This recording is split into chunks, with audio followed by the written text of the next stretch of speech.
क्रांतिकारी इंकलाब जिंदाबाद। सभी साथियों को और तो सबों को इस समय एकजुट होने की ज़रूरत है और सबों को मैं एक बार नमस्कार करता हूँ। मेरे को बड़ा गर्व है खुद के ऊपर कि मैं किसी भी राजनीतिक पार्टी में जुड़ा हुआ नहीं हूँ। सभी लोग मुझसे कहते हैं जब भी मैं रोड पे किसी आंदोलन के लिए निकलता हूँ या धरना प्रदर्शन को ज्वाइन करता हूँ या किसी अन्याय की लड़ाई को लड़ता हूँ, तो सभी लोग मुझसे ये कहते हैं कि आप अन्याय की लड़ाई लड़ रहे हो तो आप किसी पर्टिकुलर राजनीतिक पार्टी को ज्वाइन कर लो, आपकी आवाज़ और मजबूत तरीके से जाएगी। लेकिन जब कोई राजनीतिक पार्टी ही अगर अन्याय कर रही है तो फिर मैं उस लड़ाई में नहीं बोल पाऊंगा, उस अन्याय के खिलाफ मैं नहीं बोल पाऊंगा, क्योंकि उनकी कुछ गाइडलाइन होती है जिसे आप फॉलो करना पड़ता है। इसीलिए मैं इंडिपेंडेंट एक आजाद क्रांतिकारी की तरह अपनी लड़ाई लड़ रहा हूँ और मैं किसी राजनीतिक मंच से भी नहीं हूँ और इंसानियत के मंच में हूँ। आप सबसे भी मैं ये कह रहा हूँ कि आप भी सबसे पहले राजनीति को आगे ना करें, इंसानियत के मंच को आगे करें। और मैं अब अपनी बात शुरू करने से पहले मैं आपको बता दूं, सबसे पहले भारत की सभी उन महिलाओं को मैं यहाँ पे नमन करता हूँ जिन्होंने इस देश का इतिहास बदला। मैं रानी लक्ष्मीबाई को नमन करता हूँ जिन्होंने मातृभूमि के लिए अद्भुत साहस दिखाया। मैं सावित्रीबाई फुले को और महात्मा ज्योतिराव फुले को नमन करता हूँ जिन्होंने महिलाओं को शिक्षा और सम्मान का अधिकार समाज में संघर्ष करके दिलवाया। और मैं इंदिरा गांधी जी को भी नमन करता हूँ जिन्होंने भारत की पहली महिला प्रधानमंत्री बनके अपने आप को महिला शक्ति को मजबूत तरीके से दिखाया पूरे भारत को कि महिलाएं भी प्रधानमंत्री बन सकती है और उनको आज आयरन लेडी के नाम से जाना जाता है। मैं भारत की पहली अंतरिक्ष यात्री कल्पना चावला और अंतरिक्ष में जाने वाली सुनीता जैसी महिलाओं को भी नमन करता हूं और राजस्थान में पहली महिला मुख्यमंत्री वसुंधरा राजे को भी मैं सम्मान देता हूं, जिन्होंने बहुत बड़ी राजस्थान में अपनी जिम्मेदारी निभाई।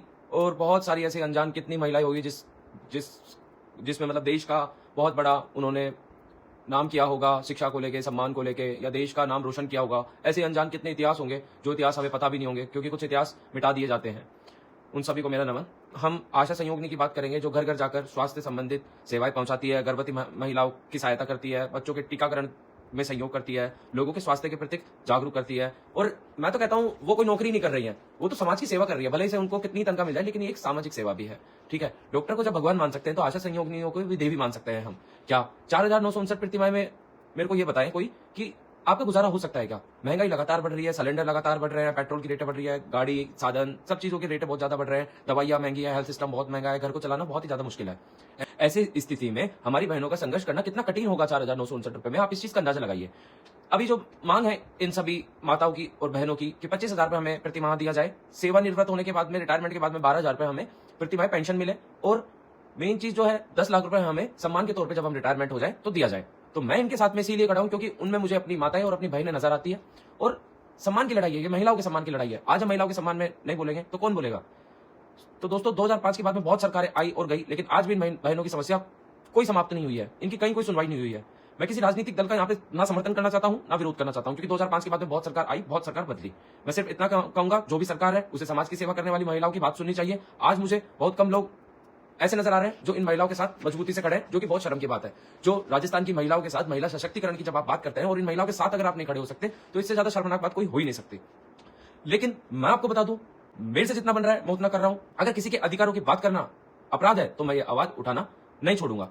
अब मैं उन लोगों से भी कुछ कहना चाहता हूं जो 5 अगस्त को आने का सोच रहे हैं लेकिन किसी कारण से रुके हुए हैं। मैं जानता हूं हर किसी की आर्थिक स्थिति इस समय मजबूत नहीं है, मेरी खुद की भी आर्थिक स्थिति मजबूत नहीं है, लेकिन हौसले तो बुलंद रहने चाहिए, आवाज तो आपकी बुलंद रहनी चाहिए। आपके हौसले और आवाज पैसे से नहीं तोले जा सकते। कई लोगों को यात्रा करना, ट्रैवल करना भी बहुत खर्चा लगता है, तो आप किसी के साथ आइए, किसी की लिफ्ट लेके आइए, है ना। और कई लोगों को लगता है कि घर बैठ के ही कुछ हो जाएगा या फिर कुछ नहीं होने वाला, तो इतिहास गवाह है कि अधिकार कभी घर बैठकर नहीं मिले, संघर्ष करने से ही मिले हैं। जब लोग शांतिपूर्वक और लोकतांत्रिक तरीके से अपनी बात रखते हैं तभी बदलाव की शुरुआत होती है। अगर आप आ सकते हैं तो आप आइए, घर से बाहर निकलिए, अपनी मांग मांगिए। अगर नहीं आ सकते तो कम से कम जो लोग आपके लिए खड़े हैं आप उनको कहीं ना कहीं सपोर्ट करें और उनकी आवाज को आप मजबूती से आगे शेयर कीजिए, पोस्ट के माध्यम से शेयर कीजिए। सोशल मीडिया का जमाना है, आप अगर एक वीडियो शेयर करेंगे तो लोगों में जागरूकता आएगी, दूसरे लोगों को भी एक मोटिवेशन मिलेगा।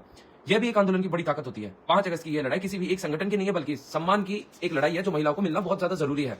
अब मैं आप सभी से ये कहना चाहूंगा कि 5 अगस्त को सुबह 8 बजे शहीद स्मारक जयपुर में आप ज्यादा से ज्यादा संख्या में आइए और जुड़िए। में जो महिलाएं, जो राजस्थान की महिलाओं की या बच्चों की टीकाकरण की या हमारे नागरिकों की सेवा लगातार स्वास्थ्य से संबंधित कर रही है, हम लोग अगर उनके लिए नहीं खड़े होंगे तो इससे ज्यादा शर्म की बात नहीं है। ये सामाजिक अन्याय हो रहा है जिसके खिलाफ ही अगर आप नहीं बोल सकते तो इससे ज्यादा शर्म की बात नहीं होगी। तो मैं शुभम मीणा, मैं तो इनके साथ खड़ा हूं। मुझसे जितना बना मैं कर रहा हूं, मुझसे जो बनेगा मैं करूंगा। मेरे से जितनी आवाज उठेगी मैं उठाऊंगा। अगर मेरे साथ कुछ भी गलत होता है, कुछ भी पुलिस प्रशासन ये सरकार गलत करती है तो मैं झेलूंगा, कोई बात नहीं। लेकिन मैं इनके हक की लड़ाई, ये मेरी माता बहनों की लड़ाई मजबूती से लड़ूंगा, ये मेरा वादा है। बहुत बहुत धन्यवाद। क्रांतिकारी इंकलाब जिंदाबाद। मैं शुभम मीणा अलवर से, बहुत बहुत धन्यवाद।